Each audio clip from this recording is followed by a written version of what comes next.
നമസ്കാരം. പയ്യോളി വാർത്തകളിലേക്ക് സ്വാഗതം. കൊയിലാണ്ടി ഗുരുദേവ കോളേജിലെ സംഘർഷം, CCTV ദൃശ്യങ്ങൾ പുറത്ത്. കൊയിലാണ്ടി ഗുരുദേവ കോളേജിൽ ഹെൽപ്പ് ഡെസ്ക് സ്ഥാപിക്കുന്നതുമായി ബന്ധപ്പെട്ടുണ്ടായ തർക്കത്തിൻ്റെ CCTV ദൃശ്യങ്ങൾ പുറത്തു വന്നു. SFI പ്രവർത്തകരും പ്രിൻസിപ്പലും തമ്മിലുണ്ടായ വാക്തർക്കമാണ് സംഘർഷത്തിൽ കലാശിച്ചത്. സംഘർഷത്തിൽ പ്രിൻസിപ്പൽ ഡോക്ടർ സുനിൽ ഭാസ്കരനും SFI area committee president BR അഭിനവിനും പരിക്കേറ്റിരുന്നു. ഇരുവരെയും ആശുപത്രിയിൽ പ്രവേശിപ്പിച്ചു. കോളേജിൽ ബിരുദ ക്ലാസുകളിലേക്കുള്ള അഡ്മിഷൻ നടന്നുകൊണ്ടിരിക്കെ ഹെൽപ്പ് ഡെസ്ക് ഇടുന്നതുമായി ബന്ധപ്പെട്ട് SFI വിദ്യാർത്ഥികൾ പ്രിൻസിപ്പലിനെ സമീപിച്ചിരുന്നു. എന്നാൽ ഇതിന് അദ്ദേഹം അനുവാദം നൽകിയിരുന്നില്ല. ഇതേ തുടർന്നുണ്ടായ വാക്തർക്കമാണ് സംഘർഷത്തിൽ കലാശിച്ചത്. തുടർന്നാണ് പ്രിൻസിപ്പലിന് മർദ്ദനമേറ്റത്.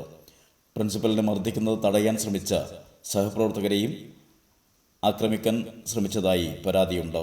അഭിനവിന് കർണപടത്തിന് പരിക്കേറ്റതായാണ് അറിയുന്നത്. ഈ മാസം 1-ാം തീയതിയാണ്. നാളെ വൈകുന്നേരം 3 മണിക്ക് മുമ്പായിട്ടാണ് ഫസ്റ്റ് ഇയറിൻ്റെ ഈ വർഷം തുടങ്ങുന്ന 4 വർഷ ഡിഗ്രിയുടെ അഡ്മിഷൻ സെക്കൻഡ് അലോട്ട്മെൻറ്റ് അഡ്മിഷൻ പൂർത്തിയാക്കേണ്ട ദിവസമാണ്. അതുകൊണ്ട് തന്നെ ഇന്ന് കോളേജിൽ നല്ല തിരക്കുണ്ട്. പിന്നെ ഇതുമായിട്ട് ബന്ധപ്പെട്ട് ബഹുമാനപ്പെട്ട ഉന്നത വിദ്യാഭ്യാസ മന്ത്രി ബിന്ദു ഇന്ന് 12 മണിക്ക് ഒരു യോഗം വിളിച്ചിട്ടുണ്ട്.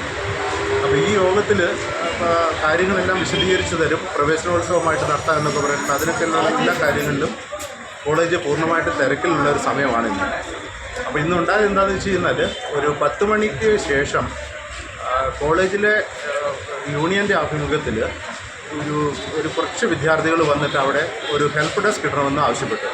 അതായത് പുറത്തു നിന്നുള്ള ഫർണിച്ചറും സാധനങ്ങളും എല്ലാം കൊണ്ടുവന്ന് പ്രിൻസിപ്പലിൻ്റെ റൂമിൻ്റെ മുൻഭാഗത്തായിട്ട് ഇടണമെന്നാണ് അവർ ആവശ്യപ്പെട്ടത്, നേരെ മുന്നിലായിട്ട്. പക്ഷെ അതിലൊരു പ്രശ്നം എന്താണെന്ന് വെച്ച് കഴിഞ്ഞാൽ ഈ കുട്ടികൾക്ക് ഇങ്ങനെയുള്ള അഡ്മിഷൻ കാര്യങ്ങളിൽ നമുക്ക് ഉപയോഗിക്കാൻ പാടില്ല. അത് നിയമമാണ്, സർക്കാരിൻ്റെ നിയമമാണ്, യൂണിവേഴ്സിറ്റിയുടെ നിയമമാണ്.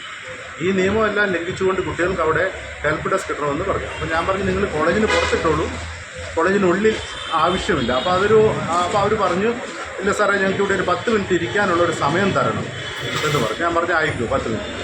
അപ്പോൾ പറഞ്ഞ് ഞാൻ 12 മണിക്ക് ശേഷം മന്ത്രി വിളിച്ച യോഗം ഉള്ളതുകൊണ്ട് നിങ്ങളോട് അത് അറ്റൻഡ് ചെയ്തു. അവർക്കെല്ലാവർക്കും ഇരിക്കാനുള്ള സംവിധാനങ്ങൾ, യോഗം കാണാനുള്ള സംവിധാനങ്ങൾ, ഏർപ്പാടുകളെല്ലാം ചെയ്തിട്ടുണ്ട്. നിങ്ങളോട് ഇരുന്ന കാര്യങ്ങൾ മനസ്സിലാക്കിയതിന് ശേഷം നമുക്ക് ഹെൽപ്പ് ഡെസ്കിനെ പറ്റി ചിന്തിക്കാമെന്ന് പറഞ്ഞു. അതിനുശേഷം പുറത്തുനിന്നുള്ളൊരു 10-15 ആളുകൾ വന്നിട്ട്, ചെറുപ്പക്കാരായിട്ടുള്ള ആളുകളാണ്, അവർ വന്നിട്ട് എന്നോട് പറഞ്ഞു, ഈ കോളേജിന് ഞങ്ങൾ ഹെൽപ്പ് ഡെസ്ക് ഇടും, ബലമായിട്ട് തന്നെ ഇടുമെന്ന്. ഞാൻ പറഞ്ഞു, അത് പറ്റില്ല, നിങ്ങൾ തെറ്റായിട്ടുള്ള വിവരം അഡ്മിഷന് വരുന്ന പാരൻസിന് കൊടുക്കാൻ പാടില്ല, അതുകൊണ്ട് ഇത് മനസ്സിലാക്കിയതിന് ശേഷം കൊടുക്കാൻ പറ്റുള്ളൂ. മന്ത്രിയുടെ യോഗം കഴിയട്ടെന്ന്. ആ നേരം കൊണ്ട് കൈ ഉയർത്തി എന്നെ അടിക്കാൻ വന്നപ്പോൾ എൻ്റെ 2-3 അധ്യാപകർ അവിടെ ഉണ്ടായിട്ട് അവർ പറഞ്ഞു പ്രിൻസിപ്പലിനെ തല്ലരുത്. അപ്പോൾ കൈ കൊണ്ട് തടഞ്ഞു. ഞാൻ കൈ കൊണ്ട് തടഞ്ഞു അടിക്കാനായിട്ട് വന്നപ്പോൾ. അങ്ങനെ ഞാൻ അതിനുശേഷം റൂമിലേക്ക് കയറിപ്പോയി. പിന്നീട് ഇവർ റൂമിനുള്ളിൽ വന്നിട്ട് എന്നെ നന്നായിട്ട് അടിച്ചു. ശരീരത്തിൻ്റെ മുമ്പിലും പുറകിലും കയ്യിലും എല്ലാം അടിച്ച് മാരകമായിട്ട് തന്നെ എന്ന് പറയാം. അപ്പോൾ എനിക്ക് വലിയ വേദനയുണ്ട്, കൈക്കൊക്കെ ഭയങ്കര വേദനയുണ്ട്, നീരുണ്ട്. ഈ നീരിൻ്റെ കാര്യമൊക്കെ ഇവിടെ വന്നിട്ട് ഇപ്പോൾ എക്സ്റേ എടുത്തിട്ട് കൊയിലാണ്ടി താലൂക്ക് ആശുപത്രി വന്നിട്ട് എക്സ്റേ ഒക്കെ എടുത്തിട്ട് പരിശോധനയെല്ലാം ചെയ്തിട്ടിരിക്കുക. ഇതാണ് ഇപ്പോഴത്തെ അവസ്ഥ. പുറത്തുനിന്നുള്ള ആളുകൾ